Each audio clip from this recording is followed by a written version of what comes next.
The Kenya's women's rugby team will miss the tournament. Tonight we pose the tough questions to the Kenya Rugby Union. And 1 day to Uhuru Kenyatta swearing in, what awaits the president in his second term in office? Also tonight, cholera at the coast. Why Mombasa's garbage problem is now stinking up the health of its residents.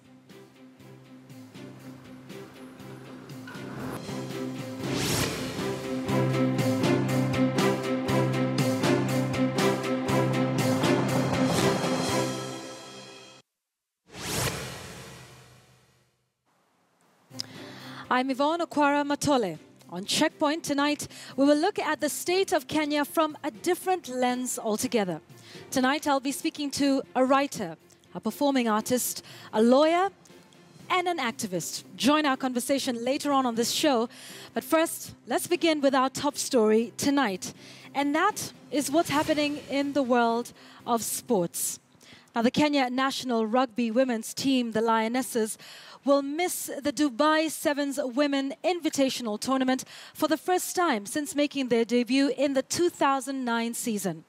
Despite being in training for over 10 weeks, the Kenya Rugby Union failed to confirm their participation on time and are yet to give an official communication to explain why. But as Lynn Washira reports, reliable sources have disclosed to KTN News that the required participation fee was not paid on time.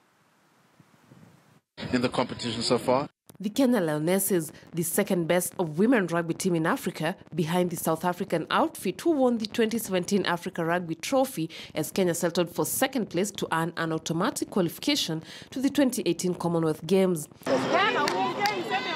With a limited number of women rugby tournaments, the Dubai Women Invitational Tournament and the Hong Kong Sevens Tournament form part of Premier Women Tournaments. The Lionesses have been training for over 10 weeks in preparation for the Dubai tournament. Just a week and a half ago, I caught up with the team during one of their early morning training sessions. They were upbeat and full of expectations. They were aiming for the big trophy in a tournament they have never missed since the year 2009. Team ina aim Dubai lakini tuna aim hiyo finals ndio fika hiyo finali at least tukue number 1 ndio tupatiwe kula pia kucheza maybe RB. The team is in very high spirit and we believe going to Dubai we are going to clean the trophy. Actually we've been knocking to the doors in Dubai like we've been runners up like twice. And this time around, with the games we played, actually, aim yetu saini kwenda kushinda because hiyo pita tupatia mileage in the Commonwealth Games. Last time round, we dropped out in the semis. We want to go a step further, get into the final, and once we in the final, we want to give it our all and see if we can win it. But that bubble has been burst even before the tournament kicks off this coming week. The Lionesses will unfortunately miss out on Dubai Sevens this coming Saturday due to what the union term as a technicality issue that saw them fail to confirm the team's participation on time. Sources close to the union, however, revealed that the Lionesses' participation was jeopardized after the union failed to pay the required participation fee of 5,100 dirhams, an equivalent of 130,000 Kenya shillings. The union has not revealed the technicality issue that brought about the delay in the confirmation. In terms of finances, the union is in partnership with sports betting company SportPesa, who sponsor all the national teams. How then does the union decide which team participates in the tournament and which team is sacrificed owing to financial constraints? On Friday, the national sevens men team that will represent Kenya in Dubai was named, but there was no word about the Lionesses. The tradition has seen both teams get named on the same day. But is missing just one tournament a big deal for the team? Well, the Lionesses have not taken part in any tournament since the Africa Rugby participation. It's also one of only 2 tournaments they would test their strengths at ahead of the Commonwealth Games, where they will make a debut. With lack of the much-needed exposure, the women rugby team will continue playing catch-up. As the men national team, the Shujaa, depart for Dubai Monday, the Lionesses have put training on hold. They will follow the tournament from home before regrouping with hopes that perhaps the next tournament, Hong Kong Sevens, will bring them better tidings.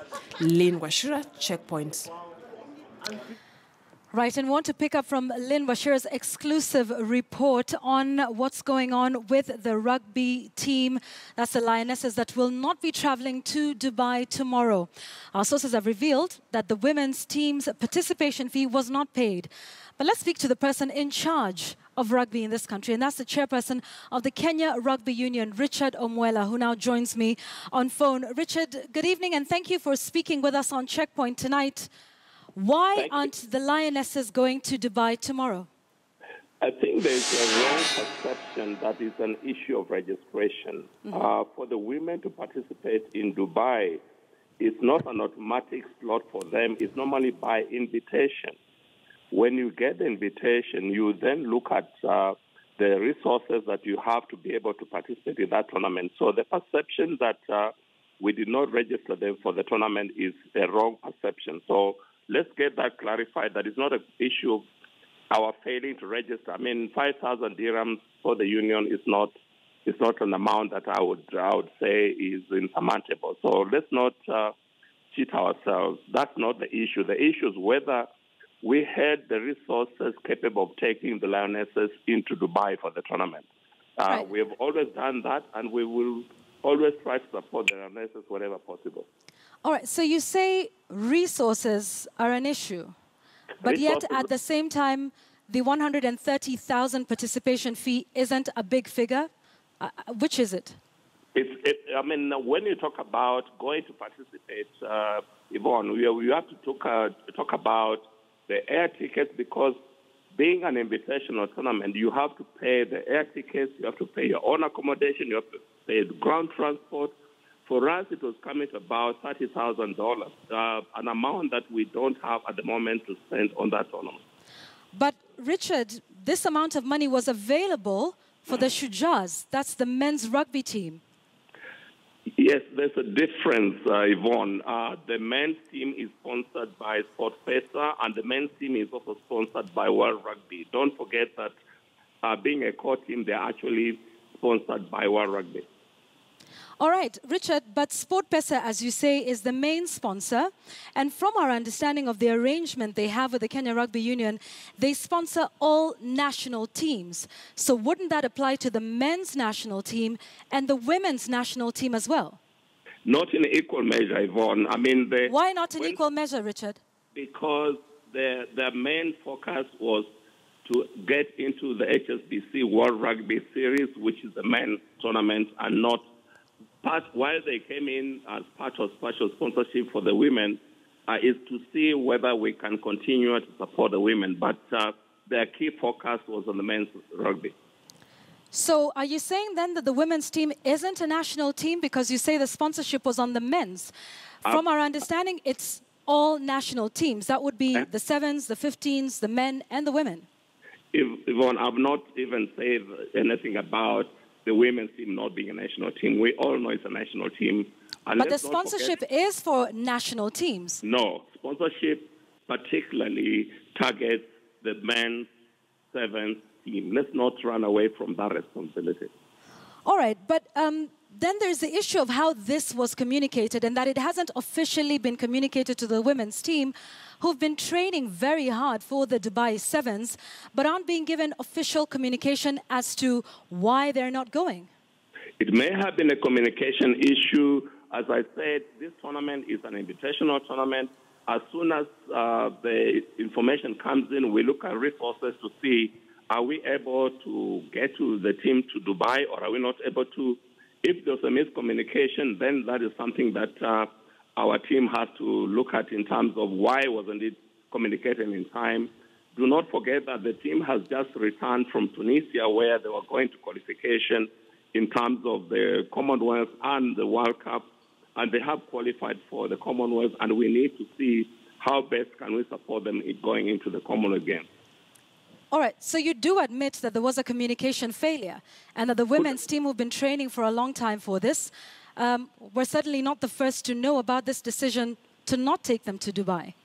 I'm saying that maybe there was a communication issue in communicating with them in terms of whether they are going or not going. But in terms of whether we were able to go, I'm telling you for free that without government support, there's no way we would have taken the team to Dubai. All right, but there seems to be the feeling that women's rugby isn't treated as seriously as the men's, and I'll tell you why, Richard. I mean, the men's team, for example, have been in a residential build-up high-altitude training in Nanyuki. The women didn't go for that. In fact, it is our understanding here on CheckPoint that the women themselves do not always have access to the training grounds, that's the RFUA grounds, and that they always have to look for alternative grounds, and that perhaps there should be a lot more focus on bringing up the sport for women, but it seems like it isn't equal for both the men and the women's rugby in this country. Yvonne, absolutely agreed. It's not something that I can run away from. Look at any rugby club in this country. Do they have women changing rooms, for example? It's something that we need to address as a nation and not as an association. For example, go to Harlequins, go to Impala, and find out, do they actually have women changing rooms so that we have training for women there? That's why we focus and take the women to a different facility where they can have those facilities for them to change and be able to play the game. And whose responsibility is that, sir? Partly the government. Why is the government funding Nyayo Stadium, Kasarani Stadium, and other stadiums and not rugby stadiums? All right, thank you for speaking with us. So can you confirm that they're indeed not going, even as the men leave tomorrow? I can confirm that we're not able to support the women to go this time around, but we're looking at taking them to Hong Kong, where we are able to mobilize finances for them to participate in Hong Kong service. Thank you. Richard Omwela, who's the Kenya Rugby Union chair, speaking to us and indeed confirming that the Lionesses, that's the Kenya women's rugby team, will not be traveling to the Dubai Sevens team tomorrow, even as the men's team jets off to that country tomorrow morning, right here on CheckPoint. Thanks for speaking with us, Richard Omwela. Let's focus on another top story on the show this evening. A cholera outbreak in Mombasa has put the county government back in the spotlight over the city's garbage problem. County health officials say out of the 80 cases of cholera reported, 23 have been confirmed. Our senior coast reporter Francis Ontomwa reports. Once upon a time, this was an important trading zone in town, a thriving market seen as the backbone of informal trading, right at the heart of Mombasa City. But not anymore. Uwanja wa Mbuzi in Kongowea Market has been turned into a dumping site. All kinds of filthy and untreated waste are dumped here. Animals and even people scavenging at this nauseating stench. Now, health officials say 80 cases of cholera have been reported, 25 of them confirmed around Jomvu. The news has sent shockwaves to the residents. Tunaadhirika na watoto sababu ya vipindupindu. Si watu wa biashara sasa hivi watoka kuuza maembe madrasa. Manispa jana walitufukuza. Wakasema sababu ya kipindupindu. Hizi taka hapa zina kama miezi minne kama mitano sasa. Zasimamishwa hivi mlima kama Kilimanjaro. Hata mimi sasa sijui, saa ingine ni mgonjwa mimi sijui. Garbage collection in Mombasa remains a vexing question. In fact, in the run-up to the 2017 general election, many thought the garbage issue will have sent Governor Hassan Ali Joho packing. Promises have been made. Promises have been broken. From the awarding of tenders to the actual collection of garbage, the entire project has been labelled a scandal. Garbage Trucks Company, a subsidiary of the giant Mombasa Cement, was awarded the tender. About a year ago, they were ripped off the job. They changed their name to Fast Movers and Hauliers Limited. As you drive along the Kibarani stretch that joins Mombasa town to Changamwe, over 70 trucks belonging to the company can be spotted parked. It is an unusual sight, signs that there may be trouble at the company. Mombasa Cement ilikuwa na hiyo contract kitambo. Mwaka nafikiri ni ya pili inaendelea, lakini kwa nini mzee mwenyewe aliwacha hiyo? Sijui, na mimi nimeletwa kufanya hiyo kazi, lakini sijui magari hayanzi kwa nini? Yataka pesa, ni siri yangu hiyo. Insiders say the county government owes Mombasa Cement over 140 million shillings. They pulled out the moment their pay was halted. Mombasa County officials termed this an internal affair. Disbursement has been slow to come. You know, disbursements have been slow to come to the counties, and that explains part of the challenges that we have been having. We need resources to clear garbage. End of year festivities are just around the corner, and the coastal city is a favorite holiday destination for domestic and foreign tourists. but the hoteliers are worried. Now the county government is imposing another mandatory charge of 1,500 for typhoid injection. Truth is, however much you are vaccinated against the bacteria and you keep exposing yourself or you remain exposed to it, you cannot solve that problem. Efforts to clean up the city seem to have been politicized and pushed to the back burner. Over 2,000 tons of waste is generated in Mombasa daily, with more than half the amount going uncollected. The garbage posing health risks to the residents. For several months, residents here haven't seen the local garbage collector, and this has led to the heap building up to somewhat a mountain, while a private company tasked with this mandate cites corruption to the current state of affairs. Francis Ontomwa, KTN News, Kongowea, Mombasa. President Uhuru Kenyatta will on Tuesday take his second oath of office amidst opposition campaign to delegitimize his presidency and the government he forms thereafter. Tonight, political affairs reporter Murimi Mwangi interrogates the baggage likely to face Kenyatta's second administration as he struggles to leave a legacy. Asante sana. Anakabidhiwa. After lifting the 2013 presidential trophy following a rough and grueling political duel, President Uhuru Kenyatta and his deputy William Ruto were quick to make promises.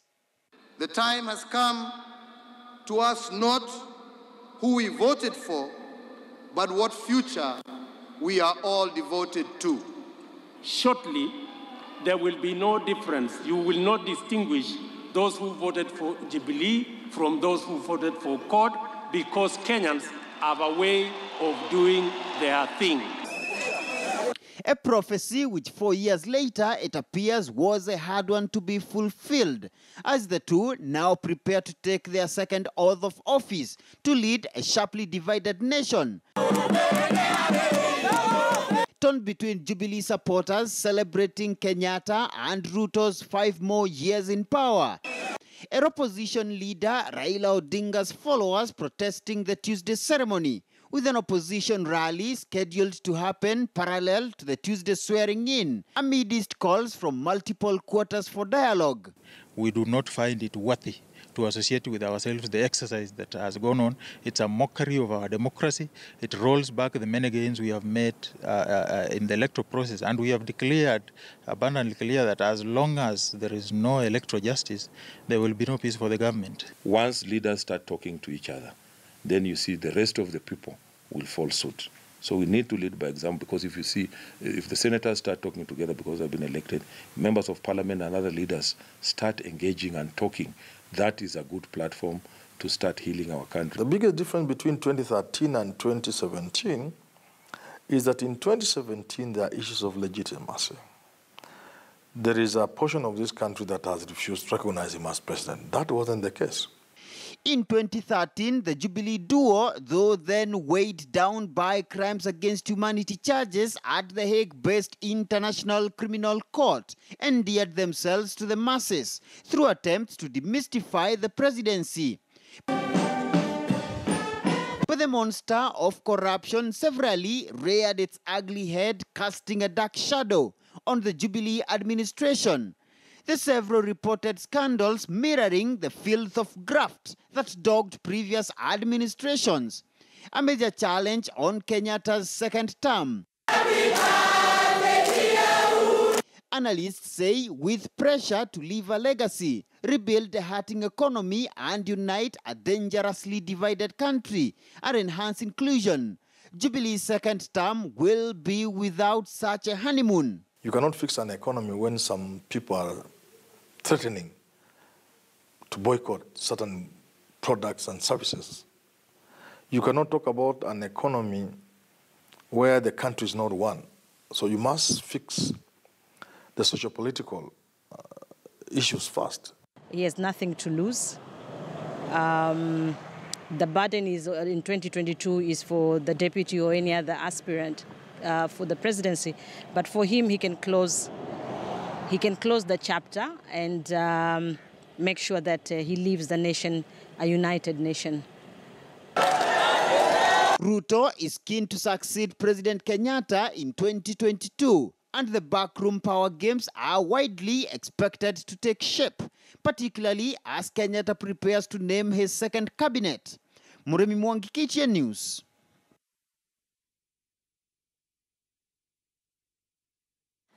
At Tuesday's presidential swearing-in ceremony, Kenyans are likely to see a variety of state traditions and practices during the event. Uhuru Kenyatta will for the second time receive the 21-gun salute, otherwise known as the Presidential Gun Salute. But where did this tradition originate? Makna Maswa tells us more. The Kasarani Stadium is abuzz with activity, all in readiness for the swearing-in of Uhuru Kenyatta as president for a second term. The military parade will also occupy a pivotal role, their band and parade an almost permanent fixture. Apart from traditional dancers and performers as well as contemporary entertainers, something that will be witnessed here on Tuesday will be the 21-gun salute, otherwise known as the Presidential Gun Salute. It's an official function that we have inherited right from the colonialists up to this very moment.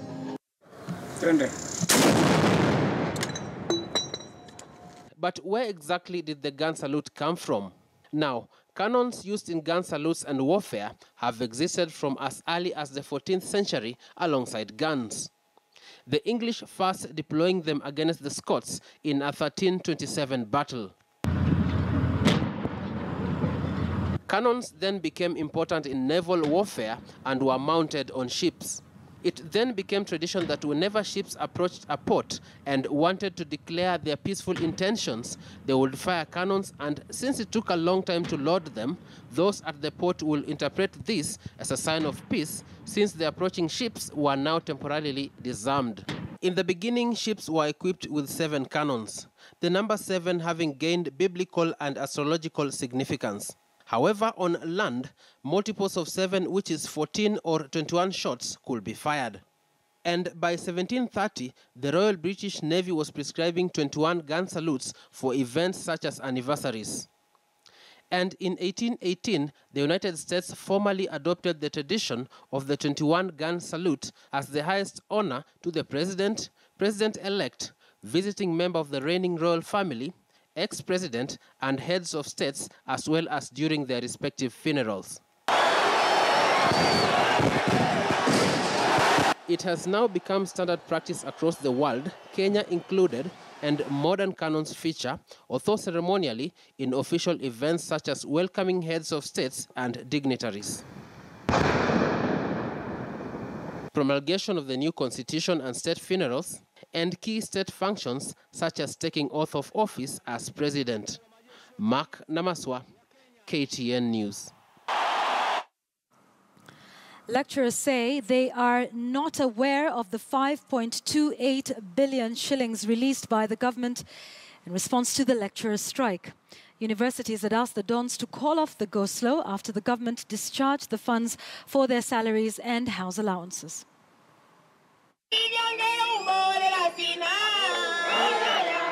The effects of the lecturers' strike continues to be felt across all public universities. Masinde Muliro University, Jomo Kenyatta University of Agriculture and Technology, Pwani University, Kenyatta University have all closed due to the effects of the strike. Learning has been completely paralyzed in these learning institutions. We do feel for them. We empathize with our students for what they have undergone, especially this year, because this is the 3rd strike we have been having. But I want to say that we are also human, and we do feel. So let them not think that we don't understand. In fact, we understand it very much. We know what it means to be a student, because even us, we were also students at some point. In attempts to cool down the strike, the Ministry of Education through the National Treasury has received 5.28 billion shillings for the dons' salaries and house allowances. However, the lecturers have treated the circular as a rumor until they are officially notified of the development. The 5.2 billion release by the Treasury is still a rumor as far as UASU is concerned, because there is no official communication so far to the UASU office. But that notwithstanding, when we saw the press release on yesterday, by the IPUCCF, the National Secretary General called them to inquire on what is that about press release and the impression that they are trying to call off the strike by on place. The prospects of the strike being called off could be announced on Monday or Wednesday if only WASU and the Interpublic Universities Council Consultative Forum amicably resolve standing issues in a meeting scheduled for Monday. We want to meet IPUCCF tomorrow, make sure we strike a deal where we have full solutions to all our issues, so that by January, when we resume back to class, or if the students are able to come back before December or before the end of this month, and we have a month of study, we can go uninterrupted. And if preferably, what I would say, we should go uninterrupted the whole of 2018. The delay in the implementation of the 2013-2017 CBA means the 2017-2021 CBA, which has increased salary scales, will also be affected. Talks on the 2017-2021 CBA were to kick off in May, but it's not until the current grievances are addressed, opening room for another strike cycle. As we are speaking again, you can see it is about 5 months from July to date, yet we have not even jump-started the negotiations for the 2017-21 CBA.